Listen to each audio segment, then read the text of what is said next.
Okay, so Kaiga. The one and only. Oh, This is Kaiga. I think we shouted you out hi. once, but just in case, I'm gonna do it one more time. Now this is Kaiga. He just recently started streaming, but I'm not gonna tell them this. I'm gonna let you tell them who you are. So tell me a little bit about yourself, Kaiga. So I'm a sleepy boy. Uh, I'm from Germany, so like time zones is always a little bit So that's why I pretty much branded my whole thing as like being sleepy, because I mostly are sleepy when I stream for you American guys. Like it's 6 a.m. at the moment.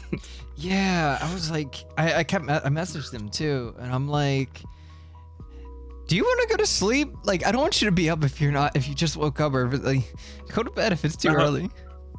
Oh, I said Red Bull was on sale tonight. So good. I was like streaming here and there, mostly in German, and like I did like off camera. I did with webcam, but I couldn't never like get like a real grip at it, and it was like always like I don't know. I couldn't find my place pretty much. So before that, I'm actually doing like I'm actually just like a YouTuber. I do like video essays on video games and like reviews and stuff. So I'm planning a long time to get like into the English content, like translate my videos. And that was also the time when I said like, okay, I'm gonna start streaming in English, because like you have a wider audience. Of course, you have more competition, because everybody can like speak English now, thankfully. Me not, but like a lot of people can. And but I find more people in that way. Like I get more communication. I think like at the start of the year I got into the whole like VTuber stuff. Not even Hololive or anything. Or how's the English VTuber thing called? Like V Shoujo or something. Oh, the shoujo, yeah, the V-Shoujo people, and then there's also the Niji Yeah. Sanji, and then the Hololive. Yeah, no, all the major groups. Yeah, I have like no really connection to these people. Like I don't really watch any of their content. I of course I always see the clips. I follow VTuber out of context, like all that good stuff. But like I'm not like into that scene. I was more like, yeah, I'm gonna check out VR chat and stuff, and these American people who do like funny stuff. And the first person that I really like got into VR chat was like Lolafon. I got like the other people. I found Hermod because of him, because he has a funny laugh and he's also German. So I went to his stream, and he was like the first VTuber I actually like interacted with and chatted and anything. And for him, I found Uni, and then I thought like, yeah, let's check out more VTuber, and then I found you. And now we are here. What went wrong? You were already preparing to be a part of it, but you're just like, let's find out some new people, you know? And then it just happened to stumble upon me, I guess. It was so random. Yeah, and it's like I don't know how, but like things got like really fast out of control, and then like suddenly I'm like friends with half of the of the English like VTuber community and stuff, and like VR chat community. It's like, what the fuck is happening? I'm in this like for a week.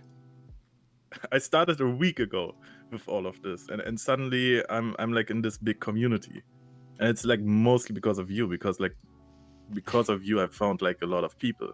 I think, in all honesty, no, I can't say it's because of me. You kind of did everything on your own, dude. I was just kind of like the foot in the door with like the editing thing, but other than that, you did everything on your own.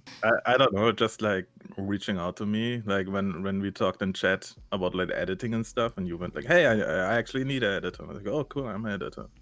And then Sprixer wanted to edit my face. Oh yeah, I remember that talk. That was funny. That was so funny. She was just like railing you, and I'm like, I'm so sorry. The fact that you kind of took it on and said, yeah, you sounded more excited than I was. I'm just like, I feel like I was more on the doubt side. I'm just like, all right, he's gonna do one video and leave like everybody else. Yeah, you talked about that, like how you had like 2 or 3 editors that like just ghosted you. Oh, more than that. Then I had multiple people who would message me, and they would be like, yeah, this price is fine. I would literally, what I told you, like I gave the full description, like, hey, this is the price, like this is everything that I'm probably gonna send you. It's only once a week. Are you able to do this? And I actually had a guy go like, yeah, that's perfect. And I'm just like, cool. So like, these are kind of like the styles of videos or whatever. Like this is all fine. He goes, yeah. And then like an hour later, he messages me. He goes, yeah, so with all this stuff that you gave me, yeah, I can definitely do it for $100 and some a week. Huh? Where the fuck did this? You just said yeah to my what? Excuse me? Yeah, because like you and Uni like rated me so often and like shouted me out, and like I'm really thankful for that, by the way.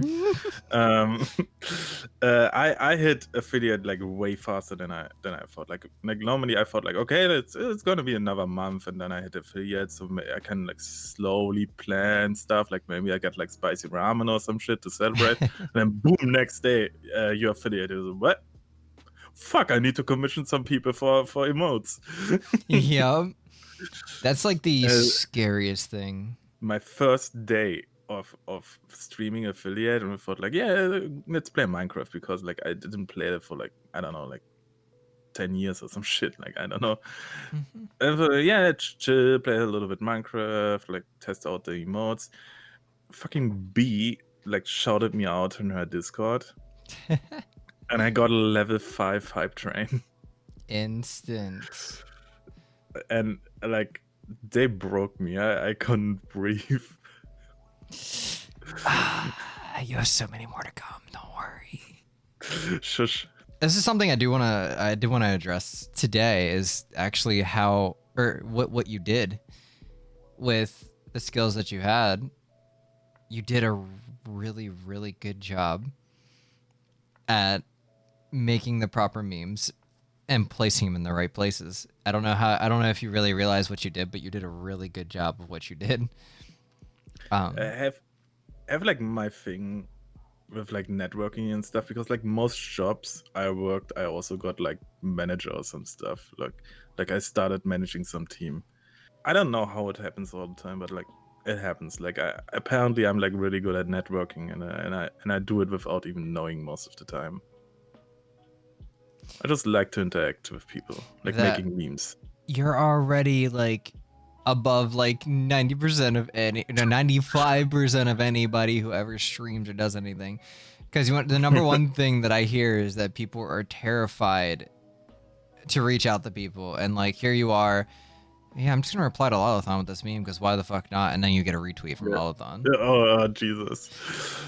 Like I was at work when that happened. And I go to the toilet and say, oh, I check my phone, and like my notification were like exploding. Is there ever a reason why you don't use your IRL self, or are you just sticking just to the VTubing? Because I have to ask this to any VTuber. I'm just always curious. But this is my actual set. No. So like how I said, I did YouTube before, and I had this persona. I sent you like the shots I had with like different faces that I added.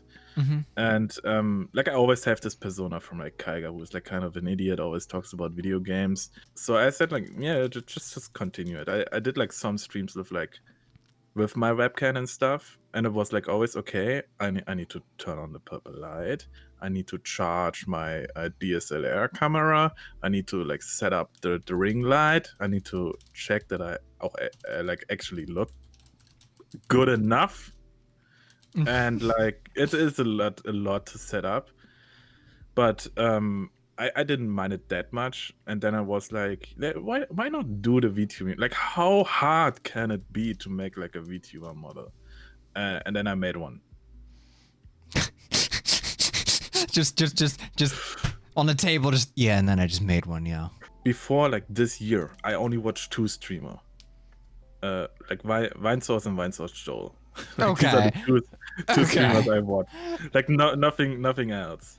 And then like at the beginning of this year, or like end of last year, like I started to watch like a ton of more streamer, like being in chat, active, talking to people. Like a lot of times when I'm in chat of someone and I see like the chat is dead, I just type so the person has like someone to interact with. That's so good though. I'm glad, like, interaction. Oh god, that's the biggest key. Sorry. I gotta yell that a little bit because that's such a key. Like, this is the only stream that I bash myself for because I do these interviews. But other than this, something I gear up for every stream, and I don't know if a lot of people have noticed, but I know a fair few, full handful that have been around for long enough, know that the majority of my streams all gear around something that people can do to interact with the stream, whether it is buying a drink, whether it is playing the game together. If I'm in a classroom, I'm going to have your names written on the wall. You're part of the stories or part of the chaos that we somehow ensue. Mondays with the crowd controls, whenever I do that, like that's literally pure chaos of you guys just fucking with my game over and over. Like, hey, you're having a good time. You see, you're the one who's having a good time. Me, on the other hand, I'm just like, do I hit my head with a brick now, or do I hit it with 2 bricks instead? Like, I can't say a lot about it because I don't have a big chat, of course. Like, I have 3-4 people in chat, and I love interacting with them and shit. And like my type of interaction is like the channel points, called sleepy points, where like most of the time it's challenges I have to do, or like saying stuff like ara or nya, where I have to talk German for 5 minutes. My biggest reward is the Pumpgun song, which is this German like funny song, and I have to sing it if someone reached that goal. Like this is the type of interaction like I'm happy with. But I don't really aim for like having like chat control my game or something like for one-off that's cool, but like most of the time I just like, okay, I'm gonna edit videos, like that's one of my stream things that I'm really happy and that's really chill. Or I'm just gonna play a game that I think could be interesting, like for an example Cyberbug. Which I'm playing at the moment because I have the ability to like being really buggy to like for some reason like I'm a bug magnet, I'm a glitch magnet, so Cyberpunk is a lot of fun at the moment. Cyberpunk, honestly, I still have yet to play it. I still have yet to watch much of it. I'm trying to keep myself away from it. Yeah, you will love the cars in it. What's your plans of streaming this year? So my plans is definitely to get into VR chat. Like how I said, I'm saving for the index right now. Probably gonna get it used, or if not, I'm just gonna get a new one. I don't care. As soon as I like got the money, I will get the index and I will like have a bigger focus on VR chat, because like how I said, I like to interact with people, I like to talk with people. I just like having fun exploring worlds and that stuff.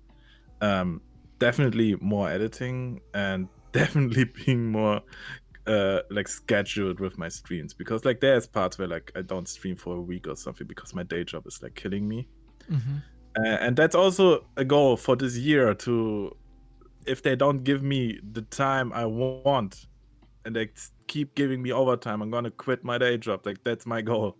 Leave me aside here, sir. You've worked wonders with your networking, so I'm happy that it's been working out for you really well.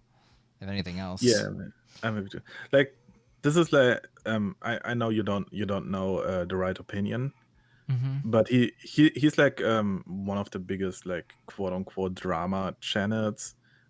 He just reached 1 million subscribers. Congrats to that, James. And like he's like one of the first like big people I got in contact with, and it only happened because like one of the editors of them, like we got like friends and stuff, and we just talked about, and he said like, yo, I'm gonna send your stuff to him because I know you want to work for him. And then like 2 minutes later he messaged me and said like, yo, I love your stuff, you wanna work with me? No, I'm there. Like it was legit like one of my biggest dream to work with him, and I achieved that. that's fucking wild. Just recently, like my other biggest goal got achieved, which is a YouTuber called Ragnarox, which is like like mostly horror related stuff, and he's like my content is a lot inspired by him, and I found like some amazing stuff through that. And I followed him on Twitter for like a long time, and I'm always comment, I'm always tweet, I always like basic stuff, and just interact with the dude. And he just like sliding into my DMs and said like, "Hey, I see you're doing editing commissions. Do you want to edit for me? You would be my first editor." And I'm like, dude, Uh, you're literally my biggest inspiration when it comes to YouTube. I watch you for years, and you just slide into my DMs like this? that's fucking wild. Have you ever just, if I was in your shoes, like if I was like personally in your shoes, I wouldn't ever ask for exposure, but I would actually ask like what they did, and I would like have them mentor me. I would like say that could be like a form of payment in some way too, like mentoring and how they grew the way that they did and what they did. Like that's something Like good. we have talks about that stuff, and a lot of time I get like retweets from them. Like I'm always like credited in the video and in the description. Like people know who I am. Like the other day, a new video from James got released about Hunt Down the Freeman. Mm-hmm. And someone came on my Twitter and said like, "Hey, I just watched your part from James' video, and I really like your editing. You did a great job." And I was sitting there with tears in my eyes, like, "Oh, thank you so much. Oh, Oh, thank you so much." That's like, as an editor, that's what it's like about. Like besides getting paid, of course, that's what it's all about. Like people appreciating the work you do. And am I really happy that like I can make people smile with my stuff. I'm really happy. That's actually just fucking cool as hell though. Like I remember you sending me these because you're like, here's my references, and I'm like looking, I'm like, yeah, this is cool. All right, so I click this guy, and I'm wait, hold on. You said he edited this video for what the fuck? Is that like? It's like, does this say like 600,000? No, there's okay. All right, so this video's great. Honestly, this video's hilarious. All right, next person. There's been quite a few here. Just click this, and how many is this person to? Oh my! Like I think I was in a call with Sprix, and I'm just like, what the fuck? I was like, what did I just stumble onto? Like, what gold mine did I have found? What I do pretty much is like for editors, like it's heresy, because like I'll always like aim my price with my client. If they're a small YouTuber / streamer, I charge less than like a big one. Which is something like a lot of editor, like I'm not throwing shades, like a lot of these editors like doing that at their main job, so they have to be on a specific price. But a lot of editors say like, yeah, you need to pay me like this and this and this, otherwise like we don't have anything. And I will not like set my prices differently for you. I always say when someone asked me, or if I ask someone, my price is always like, I don't give a price. Like my price is always vary what you are comfortable with, what you can pay, because YouTube / Twitch is not treating everybody the same. So you have different prices than B, for example, or like different prices as The Right Opinion or Ragnar. Like it all varies. Like I have YouTubers that pay me $50 to $60 for a video. I have YouTubers that pay me $400 to $500 per video. it all just depends on what they're able to pay at the time. Yeah. But yeah, no, I will catch you. I'll message you. I'll message you tomorrow whenever you wake up. So, Oh yeah. have a good night. Have a good night. Or I have a good good morning. morning. For me. Yeah, I But was have gonna a say good good morning. night for you. Have a good night and morning for Chad. It was really lovely to be here. I enjoyed it a lot, and thanks for the people that followed. That means a lot. You're a good dude.